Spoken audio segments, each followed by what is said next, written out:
اب ہم تھوڑی بات بھی اس کی بھی کر لیتے ہیں میسٹربیشن کے اوپر. بہت سے لوگ اس سے بھی پریشان ہیں, سوال پوچھتے ہیں کہ کیا یہ حلال ہے حرام ہے. دیکھیں دا فیکٹ کہ آپ لوگ سوال پوچھ رہے ہیں کہ میں تنگ آ گیا ہوں یا آ گئی ہوں اور مجھے اس کی عادت پڑ چکی ہے اس گناہ کی, تو the fact that you are so worried about it اور یو فیل سو مطلب میں کہوں گا امبیرسڈ اباؤٹ اٹ, اور اس کے بارے میں بہت نیچا فیل کرنا کہ میں گر گیا ہوں بہت زیادہ ڈگنیٹی سے یا گر گئی ہوں, یہ سب اس بات کی دلیل ہے کہ یہ صحیح کام نہیں ہے, حرام ہے. مطلب I know there are people out there telling you کہ میڈیکلی اس کا کوئی نقصان نہیں ہے. اگین میڈیکلی اس پہ ریسرچ کتنی ہوئی ہے ٹو بی آنیسٹ, ٹھیک ہے, but let's not go there. میں ڈاکٹر نہیں ہوں, بٹ انشاءاللہ یہ کہ میں اگر ریلیجن کے مطابق جو ہے وہ بات کروں تو کلیئر کٹ اس پہ زیادہ جو اسٹرانگ اوپینین ہے اسکالرس کا, تمام اسکولز آف تھاٹس کا جو اسٹرانگر اوپینین ہمیں ملتا ہے وہ یہ کہ حرام ہے. صرف ایک کنڈیشن میں ایک اسکول آف تھاٹ اس کو جائز سمجھتا ہے, وہ صرف یہ ہے کہ ایک بندہ مجبور ہو رہا ہے کوئی زنا کرنے پہ, اللہ نہ کرے, اور اس کے پاس چوائس کوئی نہیں ہے, تو وہ اپنی ڈیزائر کو ریلیو کرنے کے لیے یہ کر سکتا ہے. اور میں بہت اوپن بات کروں گا کہ ایون آج کل میں نے اسلامک کاؤنسلرز کو یہ بات کرتے سنا ہے کہ ایک بندہ پون ایڈکٹ ہے اور اس کو ڈر ہے وہ پون دیکھ لے گا, تو پون کا بھی نتیجہ اور اینڈ یہی ہوتا ہے نا کہ میسٹربیٹ ہی کرتا ہے بندہ, تو وہ بغیر نہ دیکھے اور ایک اسمالر سن کی طرف آ جائے جو کہ میسٹربیشن ہے. یہ ایک پریکٹیکل اسلامک کاؤنسلرز کو کہتے ہیں, میں نے سنا ہے, لیکن I don't even recommend this. Ideally اس کو کنٹرول کیا جائے. It makes you feel very bad, very low, you feel self degradation, اور آپ کا کانفیڈنس شیٹر ہوتا ہے, انسان اچھا نہیں فیل کرتا اس کو کرنے کے بعد, سیدھی سی بات ہے, ٹھیک ہے جی. تو اس لیے اس کو بھی انشاءاللہ ہم ڈسکس کرتے ہیں کہ اس کو کس طرح سے کرب کیا جائے.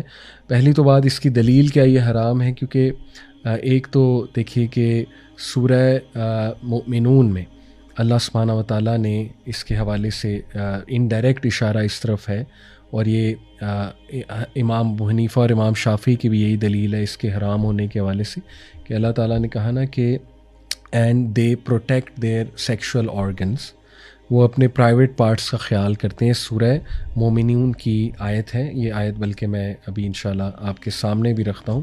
یہ آیا ہے جی 5, والذین هم لفروجہم حافظون, اینڈ دے آر دوز, مومنون کی بات ہو رہی ہے جو کامیاب ہیں, they are those who guard their private parts الا علی ازواجہم او ما ملکت ایمانہم فانہم غیر ملومین, ایکسیپٹ فرام دیئر وائفز اور those their right hands possess, جو ایک کنسیپٹ تھا کانکوبائنس کا, اور پرانے دور میں کافی زیادہ یہ کنسیپٹ تھا. For indeed they will not be blamed. لیکن اس آیا میں کہیں بھی اللہ نے میسٹربیشن کا ذکر نہیں کیا.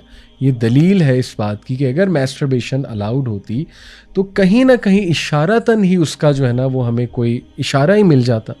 یعنی یہاں تو یہ نہیں ہے کہ اللہ نے کہا نا کہ they protect their private parts except from their wives and those their right hands possess, یہ تو نہیں کہا کہ وہ ہاں میسٹربیشن بھی کر سکتے. شریعت آپ کو پتہ ہے کہ شریعت میں پھر یہ شرم نہیں ہے, جو بات حلال ہے وہ کھل کر بیان کی جاتی ہے.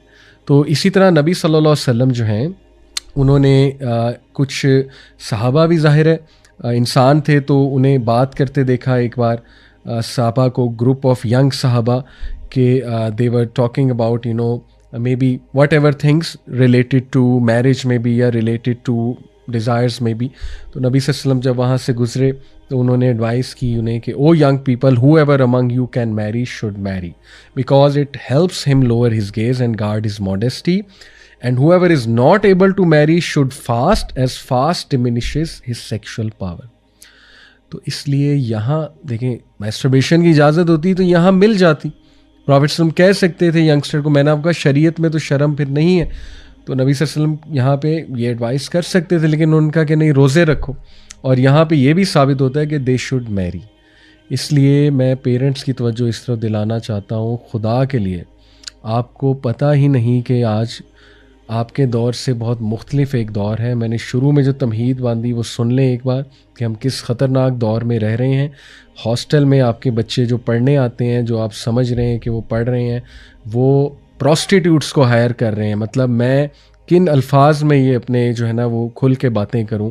براتھلس کتنے ایکٹیو ہیں, اسٹریٹ پہ یہ چیزیں ہو رہی ہیں, اور اچھے اچھے گھروں کے نوجوان اس طرف جا رہے ہیں, پروسٹیٹیوٹس ہائر کرنے پہ مجبور ہو گئے ہیں.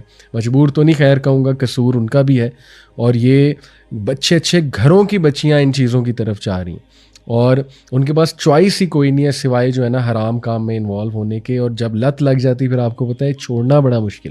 نوجوانوں میں ایڈس بہت تیزی سے پھیل رہا ہے, اموات ہو رہی ہیں نوجوانوں کی ایڈس سے, جو اس کام میں, یہ حرام کام میں جو ہے وہ براتھلز جانے کی جنہیں عادت پڑ جاتی ہے, پروسٹیٹیوٹس کے پاس جانے کی, اللہ معاف کرے, سیکشولی ٹرانسمیٹڈ ڈیزیزز بڑھ رہی ہیں نوجوانوں میں بہت زیادہ.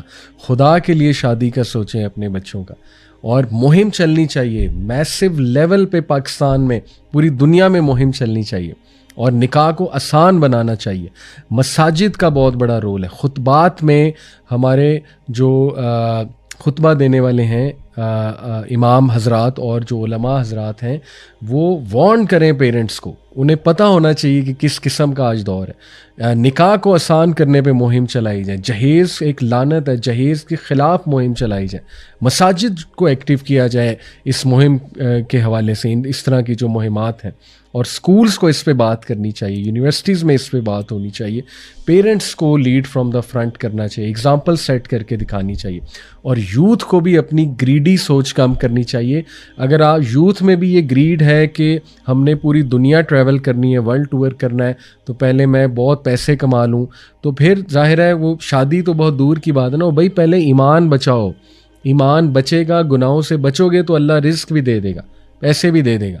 تو اس لیے یہ ہماری پرائرٹی لسٹ میں ہونی چاہیے شادی. تو بہرحال میں نے آپ سے بات کی کہ میسٹربیشن حرام ہے, اور اس سے جتنا بچ سکتے ہیں بچیں. اور میں نے تھوڑے سے اور بھی فتاوا آپ کے سامنے رکھے, جو ایک اسکول آف تھاٹ کہتا ہے کہ کس کنڈیشن میں جائز ہے. یہ تو کوئی بھی نہیں کہتا کہ جائز ہے, ہاں ایک کنڈیشن رکھتے ہیں, وہ میں نے آپ کو بتا دی ہے, لیکن میرے نزدیک وہ بھی نہیں ہونی چاہیے. اور اس کے بچنے کے پھر طریقے ظاہر ہے فاسٹنگ ہے, marriage is a solution, lowering the gaze, اکیلے نہ رہنا, اکیلے رہنے سے ٹریگر ہوتی ہے, فضول کاموں میں انوالو نہ ہونا, اس سے ایمان کمزور ہوتا ہے, اور پھر بندہ الٹیمیٹلی اسی طرف چلا جاتا ہے. فار ایگزامپل اگر آپ 5-6 گھنٹے گیمنگ کر رہے ہیں تو عین ممکن ہے آپ اس سائڈ پہ بھی چلے جائیں, کیونکہ نفس ویسے ہی کمزور ہوا ہے, اور ول پاور بھی ٹوٹی ہوئی ہے, اور ڈوپامین بہت ہائی ہے. تو بندہ پھر سٹریس میں, بہت سے لوگ اس طرف جاتے ہیں, لوگوں کو سٹریس مینجمنٹ نہیں آتی, لوگ اینگر مینجمنٹ نہیں آتی, غصے میں لوگ گناہوں کی طرف چلے جاتے ہیں. حالانکہ غصے میں اعوذ باللہ پڑھنا چاہیے, غصے میں تو وضو کرنا چاہیے, لیکن ہم گناہوں کی طرف جاتے ہیں. تو اس لیے یہ چیزوں کا آپ کو جو ہے وہ خود خیال رکھنا ہے انشاءاللہ تعالی.